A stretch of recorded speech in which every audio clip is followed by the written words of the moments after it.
Hey, book besties. Thanks for picking up our FaceTime call. I'm Jazzy. And I'm Lexi, and today we're talking about our latest book buddy read, Under Your Scars by Ariel Anderson. And before you click off, just know we start out these calls with non spoilers, our rating, like a synopsis of the book, and then we'll give you plenty of warning before we start talking about anything in depth. So feel free to stick around if you haven't read the book. And then once we give our warnings, get the hell out of here if you haven't read the book. Um, If you don't want it spoiled. Yes, yes, because honestly, anyone who spoils a book is the worst person. I don't care how long it's been out. That's just my personal opinion. I okay, anyways. So I do want to start off with the trigger warnings of this book just because there are a lot. It is a dark book, and it should be respected as that. I'm going to read off this paragraph. So, this novel contains themes of sexual violence, harassment, including rape, sexual assault, sexual violence, sexual content, third party sexual assault, dubious consent, birth control non consent, human trafficking, and sexual harassment. It also explores psychological and emotional abuse, such as toxic relationships, stalking, emotional abuse, gaslighting, and manipulation. The story features graphic physical violence and gore, including detailed injury descriptions, blood and gore, murder, gun violence, torture, side characters, kidnapping, and a car accident. There are heavy mental health themes such as self harm, suicidal thoughts, and suicide attempts, mental illness, including schizophrenia and psychosis, panic attacks, disorders, grief, and dementia.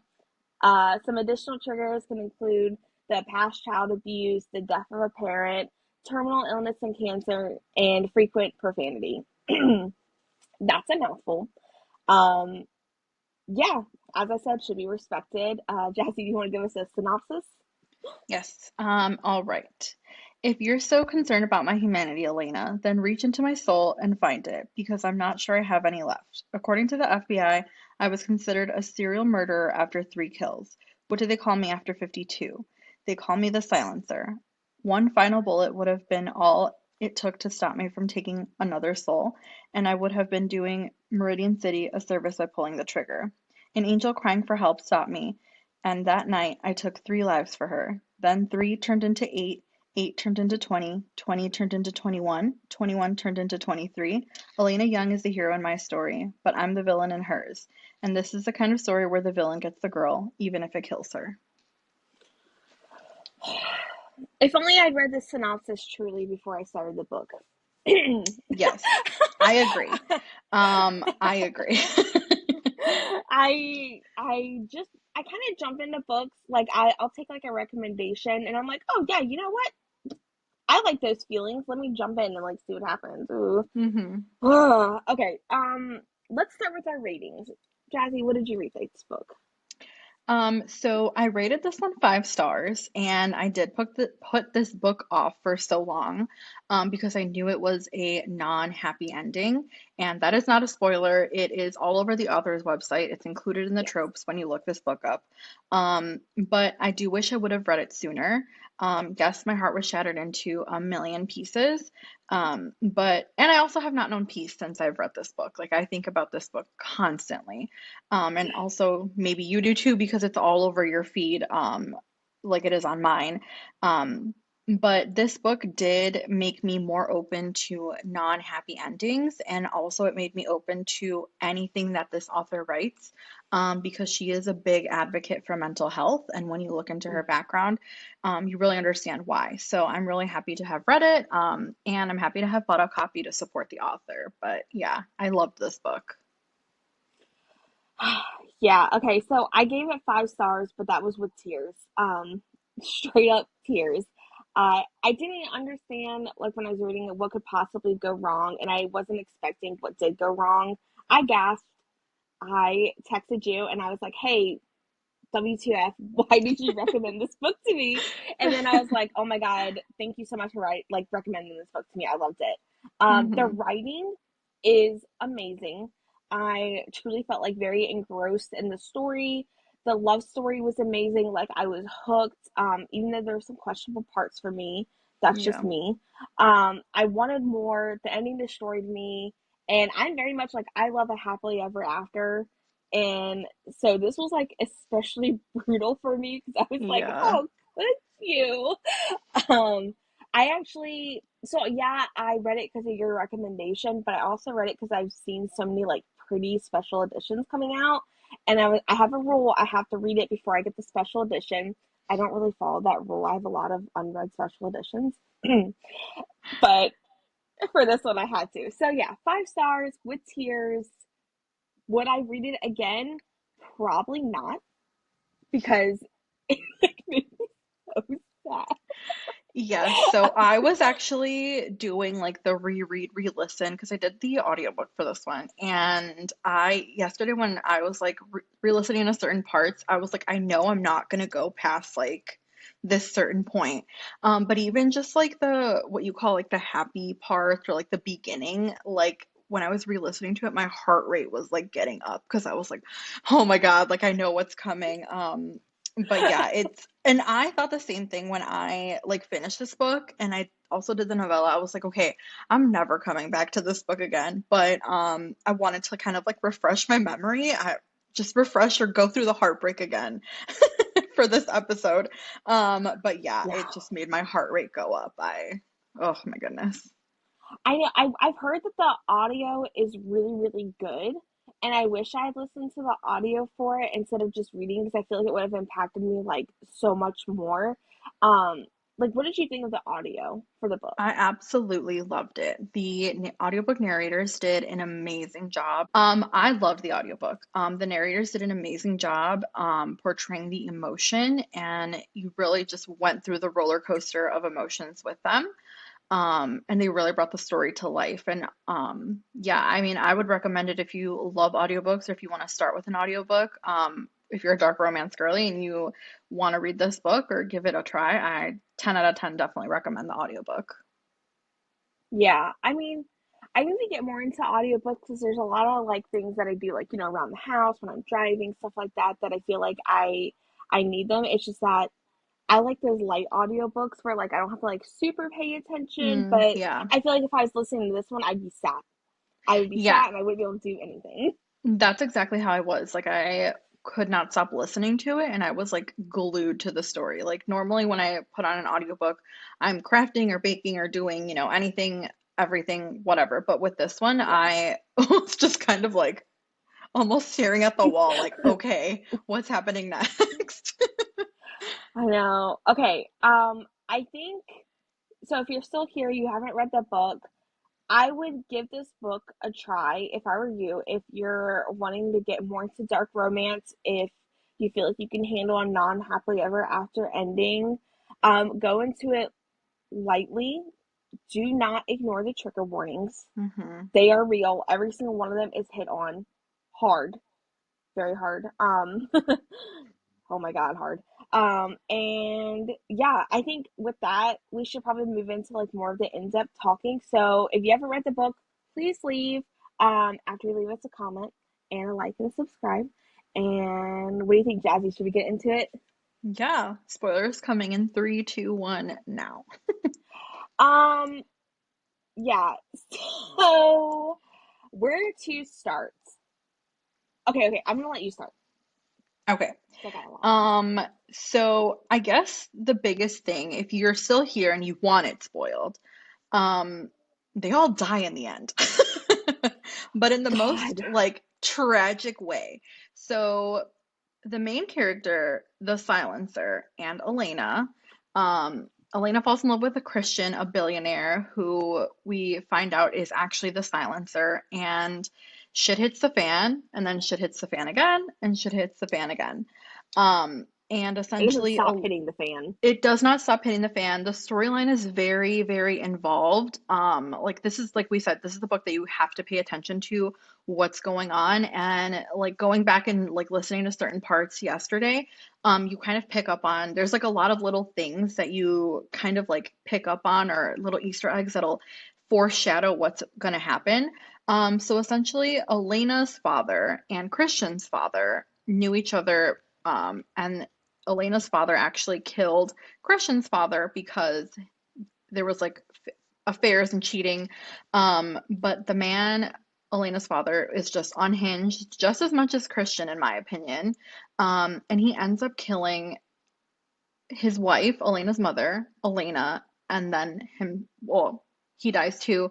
But then when Christian witnesses this, he kills himself in front of their adopted daughter. Or not in front of, well, she turns away, Pretty but much. pretty much in front of.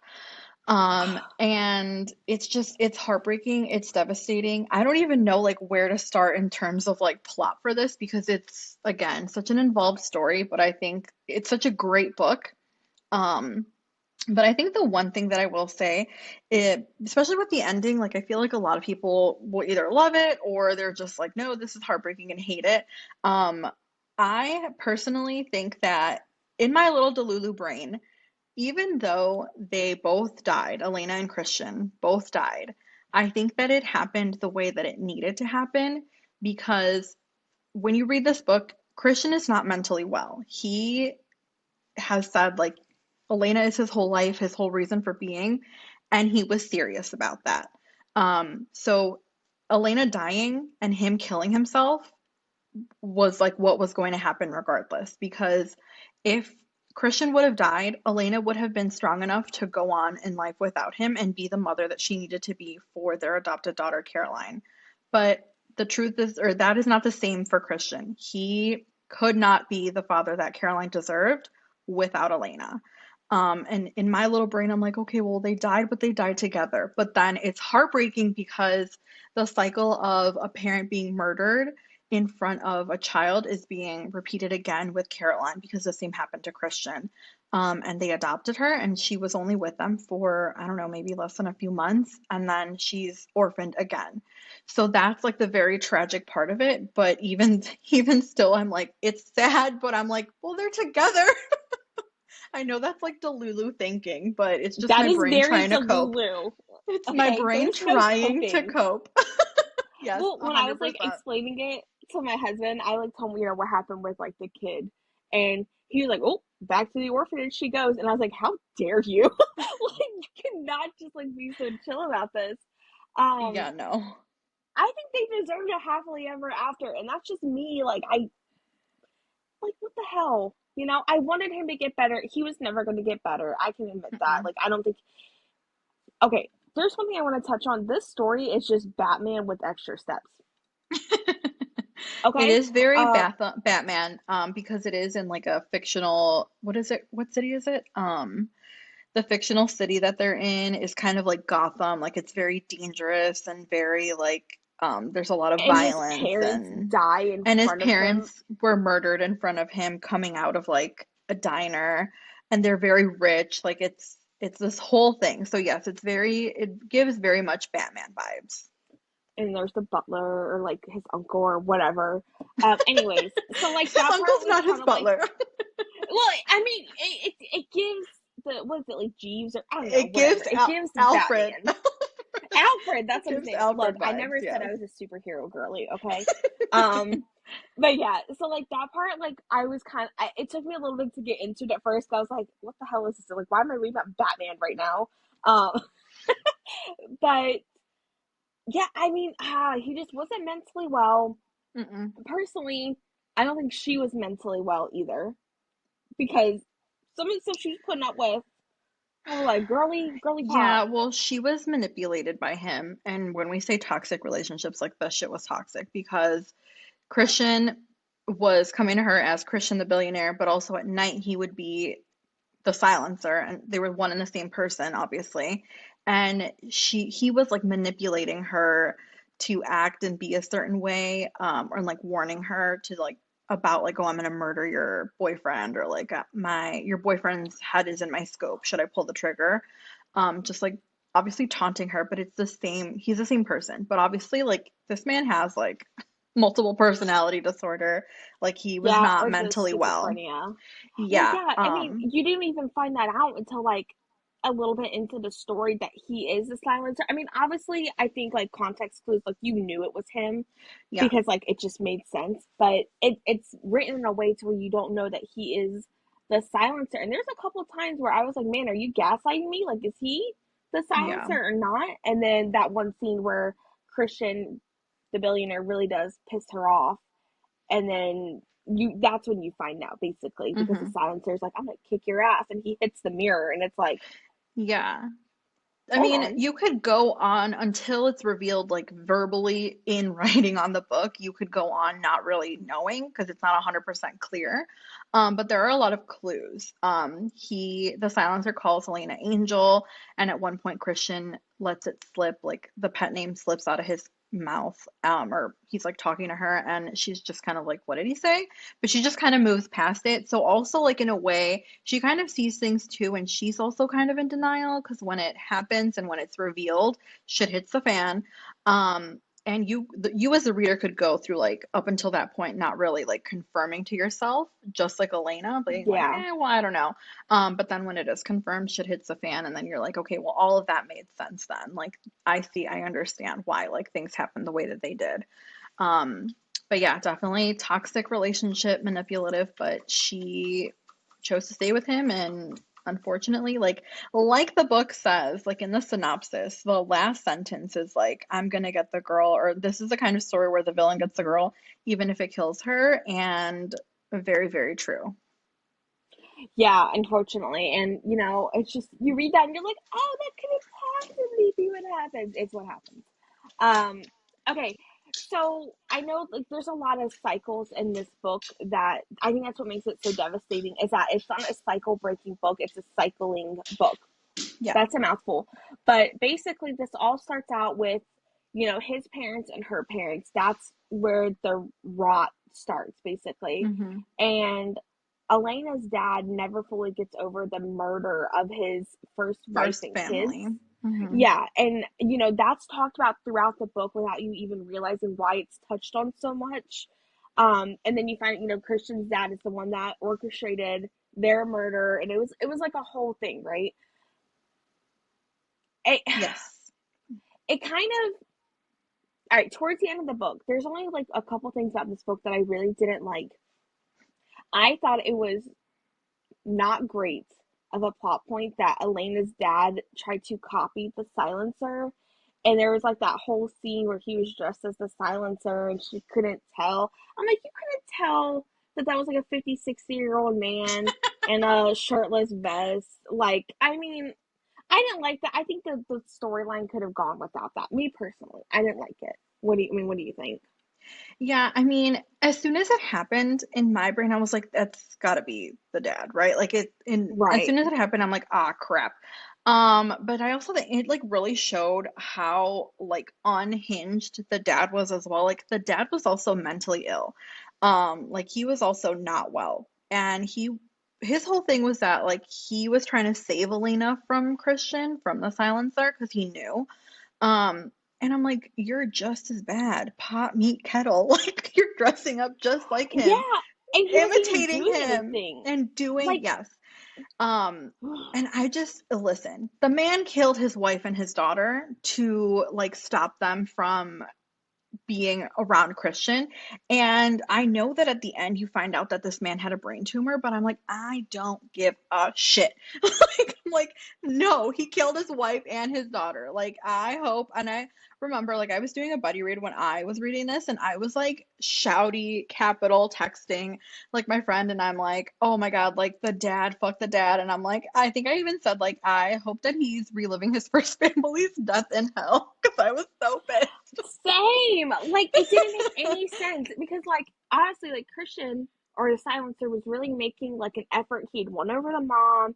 He was doing everything. He had tried to have conversations with the dad, but the dad like was just not having it, and he was just becoming more and more unhinged. And then there's a part where you think the dad is accepting it and is starting to coming around, and then No. boom, he He doesn't. comes back into You their know, lives to finish what he, in his brain, thinks that he needs to do.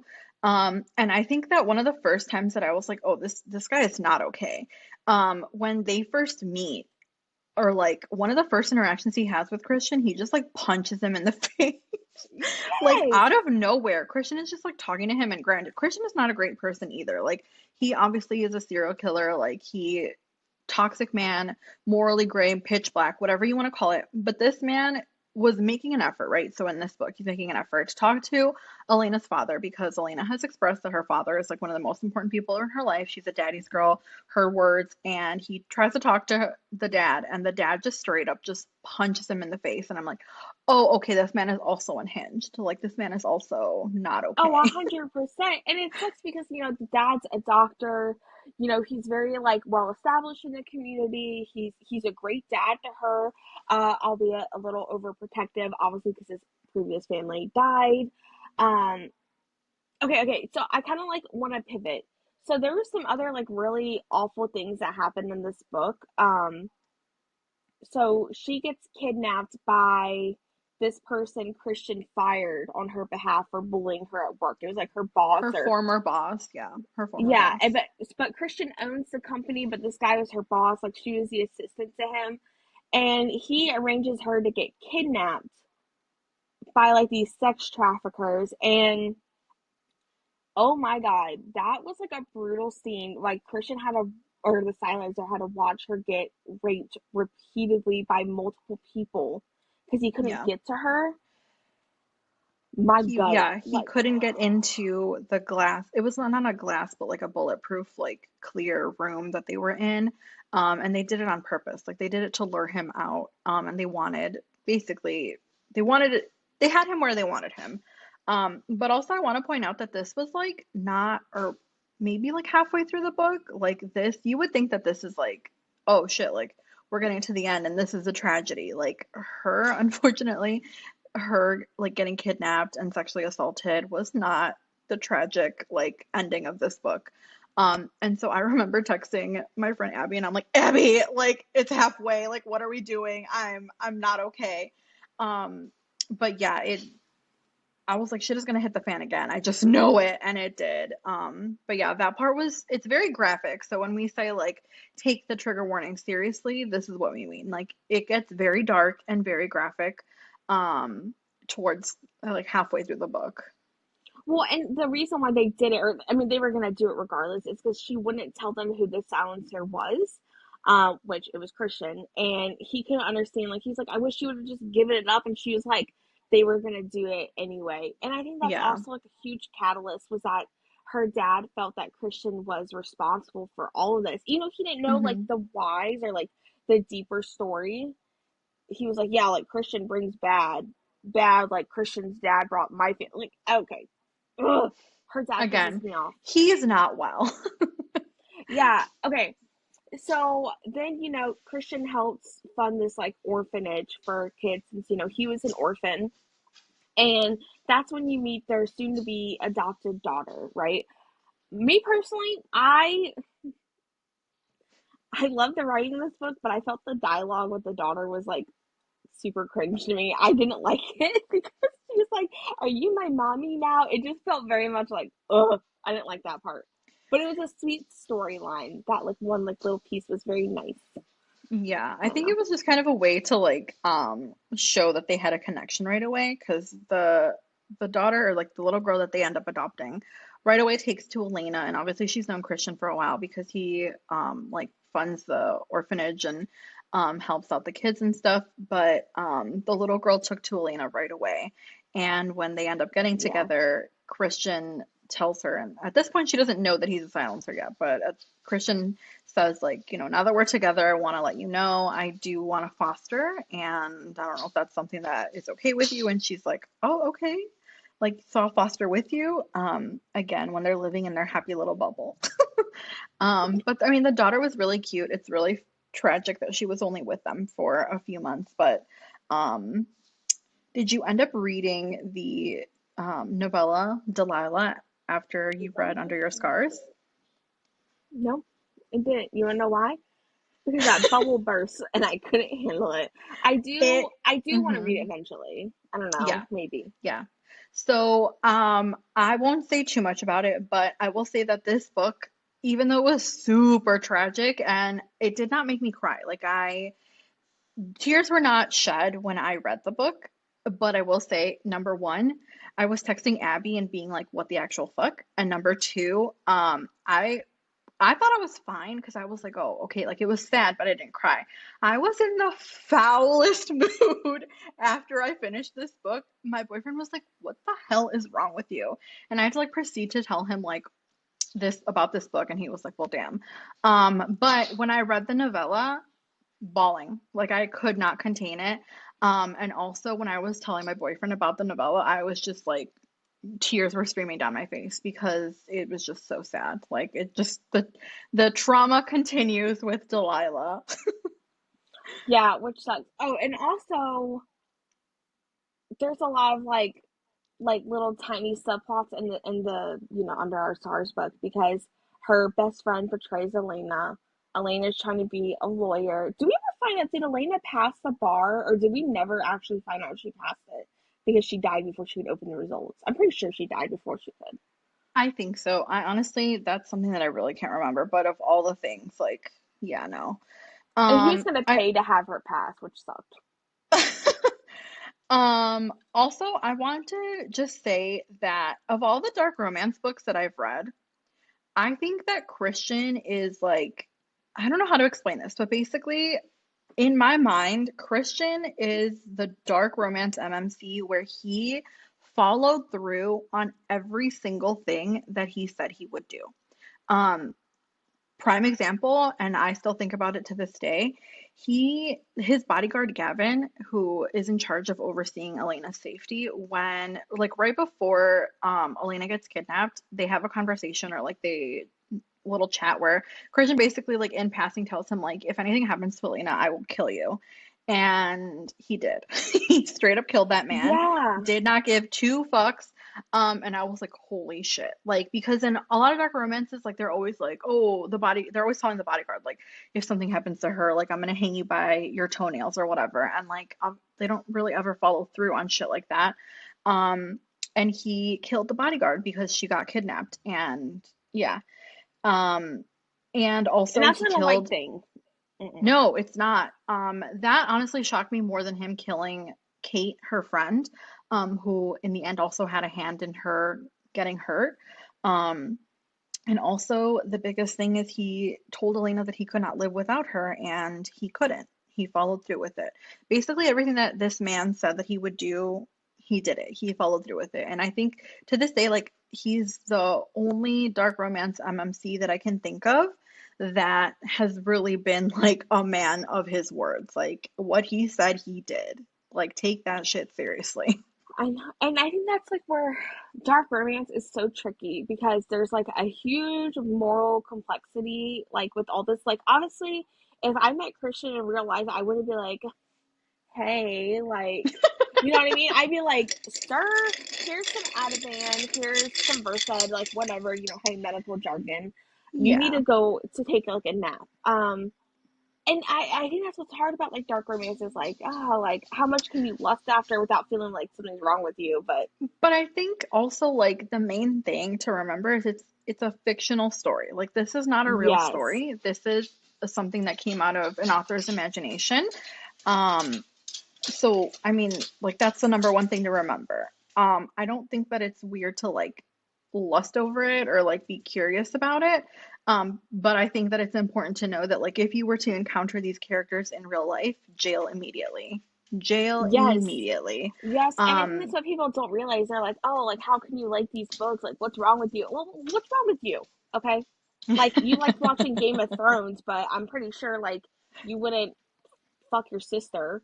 Like it's just a good story. Like, you know Yeah, what I it's mean? a fictional story and but I also think like the story needed to be told and also if you like I mentioned before, if you read the author's like note at the end or Oh like my look God, into the yes. author at all, you find out that her father actually committed suicide while she was writing this book. And I remember joining a live where she was talking about Under Your Scars and she was saying how like when you're like throughout the book like towards the middle and like the end of it, you like there's a part in the middle where you can kind of tell like she was just going through like a very dark time. So things get dark, and I'm assuming that that's when like Elena gets kidnapped and raped, and they go through all the things that they go through, um, which is just tragic. And even if you like read like the dedications or like what she's saying. Um, I don't know. It was just again the when I read the dedication or when I read the forward for the novella, my I like immediately started crying. And also this book, like as cheesy as it sounds, like it really made me like kind of it kind of changed my brain chemistry a little bit because people say like you can't really love yourself or you have to love yourself before you can like love anyone else or like things like that. But this book is really the epitome of that. Like Christian was not well. He should not have been in a relationship with anyone. And you can clearly see it if you read this book. And I'm just kind of like, well, shit. Like, I really started to think about that, like how you have to be like mentally okay, or not mentally okay, but just kind of like aware of like the things that are going on before you can commit yourself to another person. Um, I don't know. I just really started thinking a lot about that and just like mental health in general. And again, I'm just really happy to have supported this author because she's a big advocate for mental health, especially, with what happened with her father. But yeah, this book really, it just makes you think. Like, besides the fact that it makes you feel everything, um, it just really made me think about like, my own mental health. Yeah, I mean, I think what's so beautiful about this book is that it's very raw and it shows mental health in its rawest state. When you're bleeding, you're gonna bleed on other people, hurt people, and that's like a very common theme in this book about like why mental health is so important because you truly are going to hurt other people until you work on yourself. And I'm a big mental health advocate. I have my own mental health struggles, like you. Like I think it's probably one of the reasons why we're so close. But I just think that she does such a beautiful job, like really telling it truthfully. And not all stories have a happily ever after. And mental health Yes. stories often don't, unfortunately. And September is Suicide Awareness Month. So I think this was why we wanted to talk about it so soon, is because, I mean, it affects people in so many ways, in so many different types of ways that I really love this author, and I think it took a certain strength to talk about these things when she was literally living it. I cannot imagine, and you could see it in her writing, the way that she talks about the emotions the characters were feeling. Before I read her author's note, I was like, dang, like man, like she's like really comfortable writing about this and like really knows like what these characters could be feeling. Then you read her note and you're like, damn, I just want to hug her. I really do. Yeah, I will read anything that she writes because I started following her like after I read this book and I just really like what she puts out there. The other thing that I really like, and this is just kind of like because special editions have been on my mind. I've been looking for special editions of this book. Um they recently did a special edition, I believe it was with Twisted Fiction. I'll put a picture of it right here. But people are obviously selling it, like buying it just to resell it, because unfortunately that is a part of the book community. But she has basically spoken out about that. She was like, guys, like this could have gone to someone who really wanted it, and you guys are selling it for like double, triple the price. Um, so yeah, after I saw that, I was like, I like you. Yeah, I think a lot of authors are becoming more, not more aware, but more like outspoken about like scalpers, and that's what they're called in the community. And look, we're gonna have a whole episode about that because I will just rant and rave about it. Um, but yeah, there's some gorgeous special editions of this book. Here are some other ones. I'm gonna go ahead and put them on my screen. Um, you can hunt for them if you really want. I personally, even though I rated this book really like highly, I don't know if I'm gonna pursue a special edition unless like it kind of just falls on my lap. Like I'm not gonna devote a lot of resources to it. One, because there's so few of this book, it is crazy out there for it. Um, and two, every time I look at it on my shelf, I'm gonna cry because how dare you? But they're so pretty. They Yeah, are. I will say I do have a special edition on the way. Well, I have two. One is from I found on Pango, and it's like this very pretty floral edition, which I'll put right here. And the second one is the Provocative Peaches one. I did a like I'm hoping that it comes because I did one of those. I was on the like buy sell trade site or like their Discord, and hopefully everything goes well and like the address is updated and everything. So once they start shipping, hopefully it comes because, you never really know with like the buy sell trade. You're just kind of like leaving your fate up to a stranger and I'm just kind of like, "Oh my God." But yeah. Was that the So, Nocturnal Ink one with like the really, really pretty florals? yes, it's the red Oh, one with the flowers. I actually I traded a Labubu for it. So nice. we'll see if it comes. Shout out to the person I will shout her out if it comes in. But anyway, so yeah, unfortunately, I already have two special editions on the way, but because I love this book, it honestly, like, I don't know that I'll ever really read the whole thing like cover to cover again. Maybe I'll go back and listen to some parts because, like Lexi said, the romance part of this book was really good. Like, I do remember swooning a lot when I first read it, because Christian is a smooth talker. He like knows what to say to Elena when she was doubting herself and doubting them, but at the same time, like yeah, he was manipulative and toxic, and parts of their relationship were not great, obviously, but he, like I said, he followed through on everything that he said he would. He knew that he wanted Elena, he knew that he loved her and that he wanted to be with her, and he gave her everything that he could, and she didn't want for anything. Which I don't know, that's what I'm saying. Like the romance is really good, and I just swooned. So yeah. It is really good. And, just to leave off on some quotes, before we end this, some of the most memorable ones. My love isn't perfect and it isn't beautiful. It's broken and scarred and ugly, but all of it is yours. I will always be yours. That's a great homage to the title of the book and, the things they went through.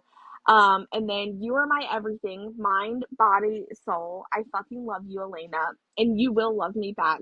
I don't care if I have to destroy you in the process. Too bad he didn't know that he wasn't gonna be the one to destroy her. I don't know if you have any good ones saved. Yes, I think I do. Give me 1 second. Did I not save them? I know I saved them. Oh, and One then a second. funny one is like when she talks about how like she's starting to love him and all this stuff. He goes, "That my angel is called Stockholm syndrome," which I think is hilarious because so many people say that about dark romance books, and it's like, yeah, what about it? Yeah, I think it's definitely a nod to the people that make fun of dark romance readers who have Stockholm Oh syndrome. And you yeah. know what? But yeah. One of my favorites is if you never find it in your heart to trust me again, if you never believe another word I say, believe that I love you. My love isn't perfect and it isn't beautiful. Wait, did you read that one? I'm sorry. No. Okay, hold on. Then let me start over. Um, if you never find it in your heart to trust me again, if you never believe another word I say, believe that I love you. My love isn't perfect and it isn't beautiful. It's broken and scarred and ugly, but all of it is yours. I will always be yours. Oh yeah, that's the first half part of the quote that I read above. You just Okay. you highlight the whole thing, and I highlight like the few like sentences of it because I'm just like crying on my. I can't see anything. Okay, hold on. Oh, this is um this is a nod to the ending. Okay, baby, just turn around and count to 100 and I'll get you some pancakes, okay?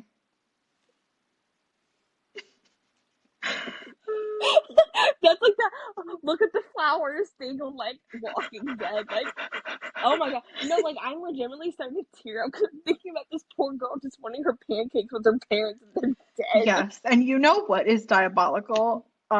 When the provocative pages or the Nocturnal Ink like posted about like the special edition, they put pancakes in it, and I'm like, or like they put pancakes in their quote, and I was like, oh my God. Disgusting, foul. Give it to I me was like, now. why not the fucking pancakes? Okay, look. All right, we're yapping overboard now, and I'm about to cry, and I'm just not doing well mentally. Again, thank you so much for this book. No, seriously, thank you. Thanks Because I love for this book. reliving trauma with us if you've stayed to the end. Um, but yeah, so Yeah, if you've read this book, tell us about it in the comments. Give us your rating. If you haven't read the book and you decide to read it after you read the like listen to this episode, let us know. We want to know, like, are we influencing y'all? Like, are we the what true did like you little book think? influencers? Yes, tell us what you think. Otherwise, yeah. Thanks for picking up our call, and until next time, I'm Lexi, I'm Jazzy. and we'll see you later. Bye, guys. Bye, book besties.